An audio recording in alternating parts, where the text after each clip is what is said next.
Some men are built for the storm. They are the pillars, the thinkers, the architects of their own reality. They move with purpose, speak with clarity, and listen with intent. Then there are the others, the ones whose minds are a chaotic symphony of noise, ego, and excuses, the ones who mistake volume for validity and stubbornness for strength. Today, we are not here to coddle feelings or offer gentle suggestions. We are here to hold up a mirror. We are diving deep into the philosophy of human behavior to identify the 5 foundational signs of a stupid man. This isn't about IQ scores or academic achievements. This is about a poverty of character, a bankruptcy of self-awareness. This is about the man who is his own worst enemy and doesn't even have the wisdom to recognize the face of his saboteur in the mirror. And if, as you listen, a flicker of anger or defensiveness ignites within you, pay close attention. That discomfort is not an attack. It's a signal.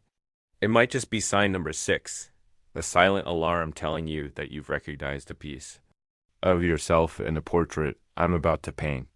So, if you're ready for an unflinching look at the patterns that hold men back, let's begin. Sign number 1. He believes loudness is a substitute for intelligence. Picture this: a meeting, a family dinner, a casual debate among friends. A topic is introduced and ideas begin to circulate. Then he enters the arena. He doesn't bring new information, a unique perspective, or a thoughtful question. He brings volume. His voice slices through the conversation, not with the precision of a scalpel, but with the brute force of a sledgehammer. He speaks over others, his tone escalating with every syllable, operating under the primitive delusion that the loudest voice in the jungle is the one that holds the truth. This is the man who confuses assertion with accuracy. He hasn't done the reading, he hasn't considered the nuances, he hasn't stress-tested his own beliefs. His entire intellectual framework is built on the shaky foundation of, because I said so, but louder. He's the guy in the comments section typing in all capital letters, convinced that the shift key is a tool of ultimate persuasion. He's the armchair expert at the bar, pontificating on global economics after watching a single news clip, drowning out the quiet economist sitting 2 stools down who actually understands the complexities. He's the manager who shuts down an employee's innovative idea not with a reasoned counterargument, but with a dismissive, booming declaration that this is how we've always done it. The tragedy of the loud man is not just his ignorance, but his fear. His volume is a shield. It is a preemptive strike against the possibility of being proven wrong. True intelligence is confident enough to be quiet. It is secure enough to listen, to absorb, to analyze, and to concede a point when a better one is presented. The wise man understands that a discussion is not a battle for dominance. It is a collaborative search for truth. He knows that the most powerful voice is often the one that waits, that measures its words, and that speaks with the quiet authority of knowledge, not the desperate shriek of insecurity. The loud man is intellectually lazy. He has outsourced the hard work of critical thinking to the brute force of his vocal cords. He doesn't engage with ideas. He attempts to obliterate them with sound waves. He creates an environment where thoughtful discourse cannot survive, where nuance is trampled, and where the most insightful person in the room often remains silent, unwilling to engage in a shouting match with a fool.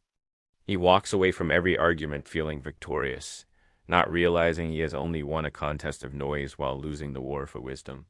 He has successfully defended his ego, but has sacrificed any chance for growth. Bottom line, if your primary tool of persuasion is raising your voice, you are not a leader of thought. You are a human car, alarm annoying, disruptive, and ultimately ignored by anyone with a destination. The first step toward wisdom is recognizing that value is measured in substance, not decibels. It's time to lower the volume and increase. The depth dot sign number 2. He worships his ego as a divine idol. The stupid man's ego is not a part of him. It is his God. He builds a temple to it in his mind, and every action, every word, every thought is a sacrifice laid at its altar. This ego is a fragile, jealous deity.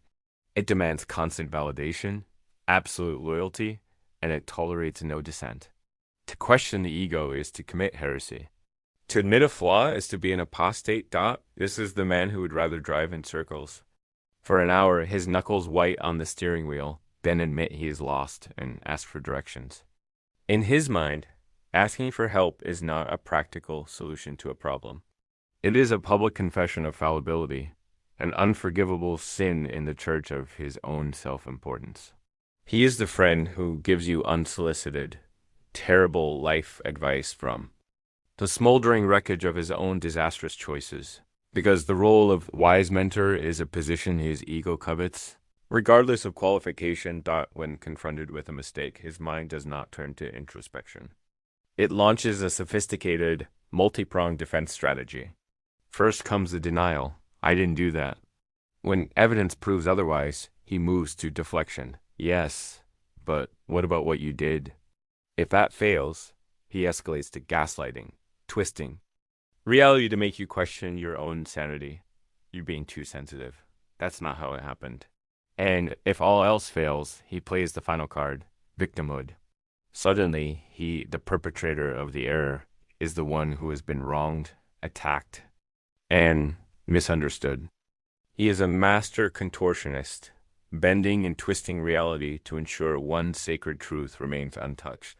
He is never, ever at fault. This unwavering worship of the ego is the single greatest barrier to human growth. Growth requires the humility to say, I was wrong. It requires the courage to say, I don't know. It requires the strength to say, I need help. The man enslaved by his ego is denied all three of these transformative statements. He is trapped in a feedback loop of his own making, doomed to repeat the same mistakes because he lacks the fundamental ability to acknowledge them.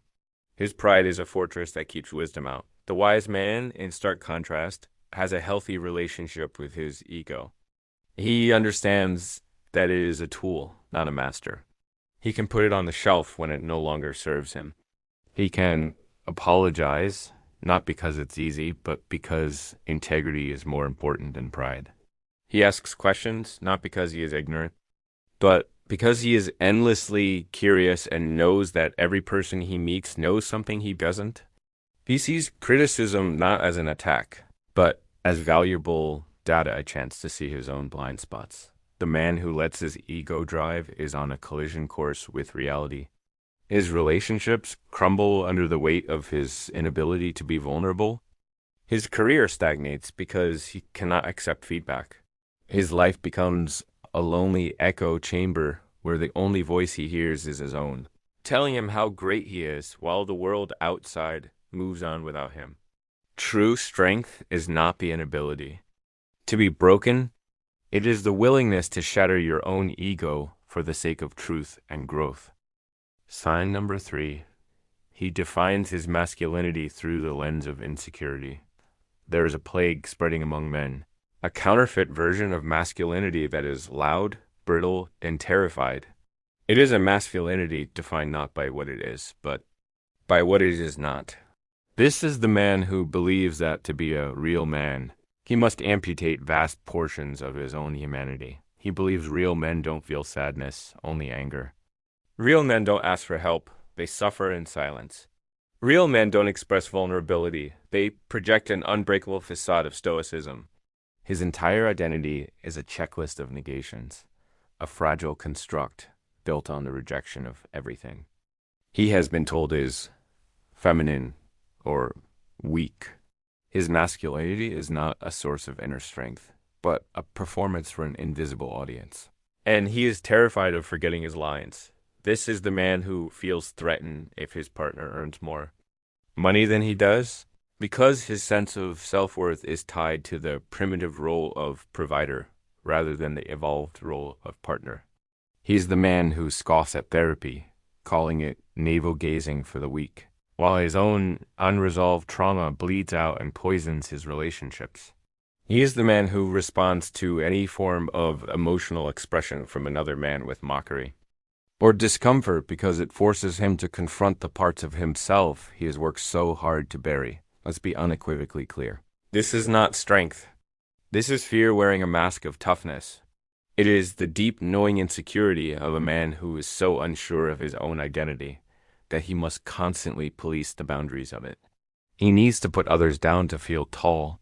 He needs to project dominance, to feel in control. He needs to reject emotion to feel safe.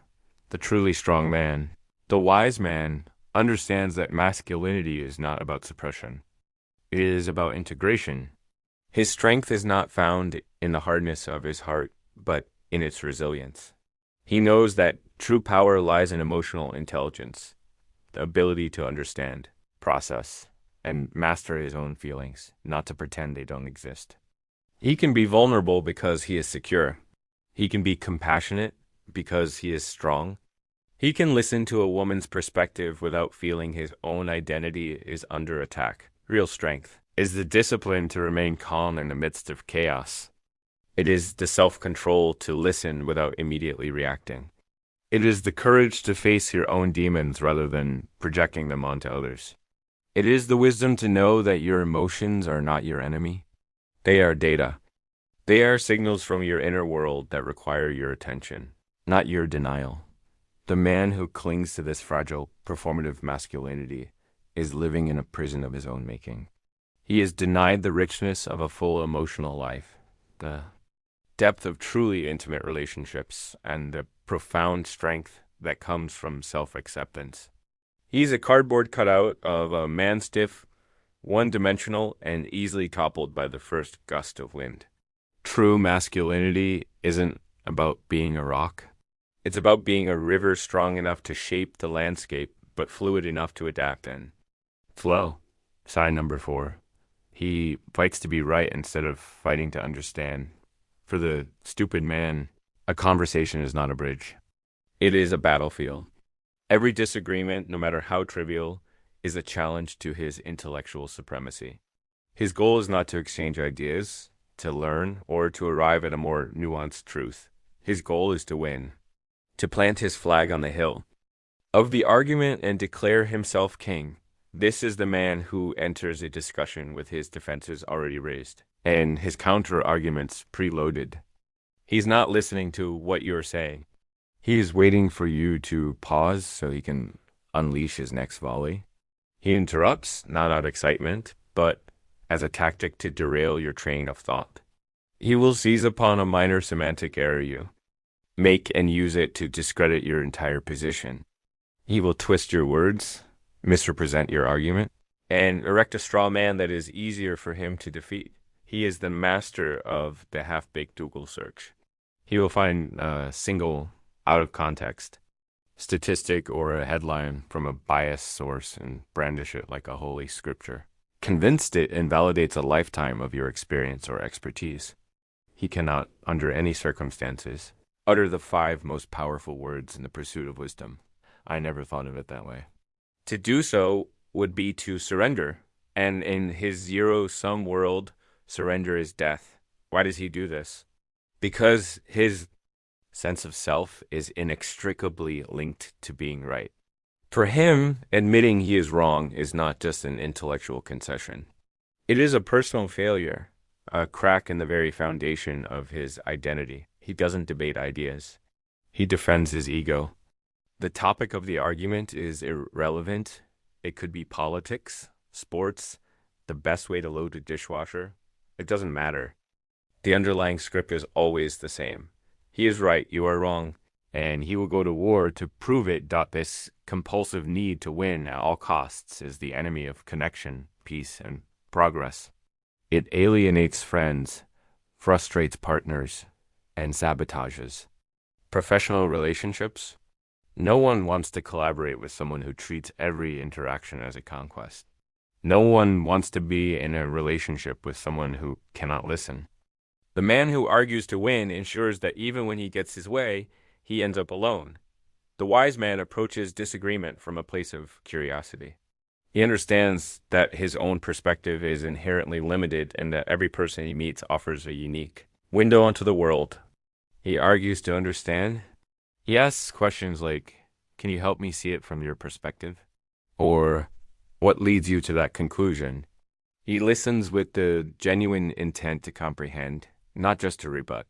He is willing to have his mind changed because he is more committed to the truth than he is to the temporary satisfaction of being right. You do not grow when you are always right. You grow when you are willing to be wrong. You expand your world not by defending the small patch of ground you currently occupy, but by having the courage to explore the vast, unknown territory of other people's minds. Real intelligence isn't about having all the answers. It's about asking better questions. The man who fights to win every argument ultimately loses the most important thing, the opportunity to evolve. Sign number 5. He blames everyone and everything but himself. We arrive now at the final boss of stupidity, the grandmaster of self-deception. This is the man who lives his life as a perpetual victim, a blameless protagonist in a tragic play, where every other character is a villain, every circumstance is a conspiracy, and every failure is someone else's fault. His life is a graveyard of opportunities, and he stands over it, pointing fingers at the tombstones. He got fired from his job. It was because his boss was a tyrant who was threatened by his talent. His relationship ended. It was because his girlfriend was crazy or too emotional. He's broke. It's the fault of the government, the economy, the rigged system. He's out of shape. It's slow metabolism or his lack of time, never his poor choices. His life is stuck in a rut, and he has a meticulously crafted narrative to explain why none of it, absolutely none of it, is on him. He holds a PhD in excuse-making and a black belt in the art of blame. This mindset is the most insidious form of stupidity because it is a complete abdication of power. The moment you blame something outside of yourself, you are implicitly stating that you are powerless to change it. If the economy is the problem, you must wait for the economy to change. If your boss is the problem, you must wait for your boss to change. If your ex is the problem, you are forever chained to a past you cannot alter. The victim narrative is seductive because it absolves you of responsibility, but it comes at the terrible price of your own agency. Let me deliver the brutal, liberating truth that this man will never accept. If your life is a mess, the common denominator is you, and that is the best news you could ever hear. Because if you are the source of the problem, then you are also the source of the solution. The power to fix it lies within your grasp, that the wise man understands the concept of radical ownership. He knows that life is not always fair. He knows that bad things happen to good people. He knows that there are systemic forces at play. But he also knows that the one thing he has absolute control over is his response. When life punches him in the face, he doesn't waste time blaming the wall. He assesses the damage, asks himself, what is my role in this, and what can I do now? To move forward, he takes responsibility not just for his actions, but for his life. He looks at his failures and sees lessons. He looks at his challenges and sees opportunities for growth. He understands that blaming others is a short-term comfort that leads to long-term stagnation. Taking ownership is a short-term pain, leads to long-term power. Stop blaming your parents for the person you are today. You are an adult now, and the chisel is in your hand. Stop blaming your ex for your trust issues. Your healing is your responsibility. Stop blaming the world for your circumstances. Your response is your superpower. The moment you stop pointing fingers and start looking in the mirror is the moment you transform from a passenger in your own life to the driver. The stupid man complains about the hand he was dealt. The wise man plays the hell out of it, so let's run it back. The 5 signs of a stupid man. 1. He uses volume to mask his lack of knowledge. 2. He lets his fragile ego dictate his reality. 3. He clings to a brittle, insecure definition of masculinity. 4. He argues to win, not to learn. 5. He is a professional victim who blames the world for his problems. If you listened to this and felt a sting of recognition, do not despair. Do not retreat into the defensive crouch of the ego. This is not a condemnation. It is an invitation. It is a wake-up call. The greatest stupidity is not in having these flaws, for we all have them to some degree, but in refusing to acknowledge them. The man who can look himself in the mirror and, I had been this man, is the man who is already on the path to wisdom. The world is drowning in loud, fragile, insecure men who think they have all the answers. It is crying out for a different kind of man, the man who leads with quiet confidence, the man who speaks with precision and listens with purpose, the man who finds his strength in his character, not in his bravado, the man who is humble enough to learn, courageous enough to own his failures, and disciplined enough to build a life of meaning. This transformation is not easy. It requires you to wage a war against your own worst instincts. It requires you to read more and shout less, to listen with the intent to understand, not just to reply, to take absolute, unflinching responsibility for every corner of your life. It requires you to kill the boy who wants to be right and nurture the man who wants to be better. If this message made you uncomfortable, good. Growth only happens at the edge of your comfort zone. But if you are still here, still listening, it means the call to a higher standard has resonated with you. It means you are not the stupid man. You are the man who is waking up. And a man who is awake is the most powerful force in the universe. Now, stop performing a life you think you should have and start building the one you were meant to lead. Stay sharp, stay real, and never, ever choose to stay stupid.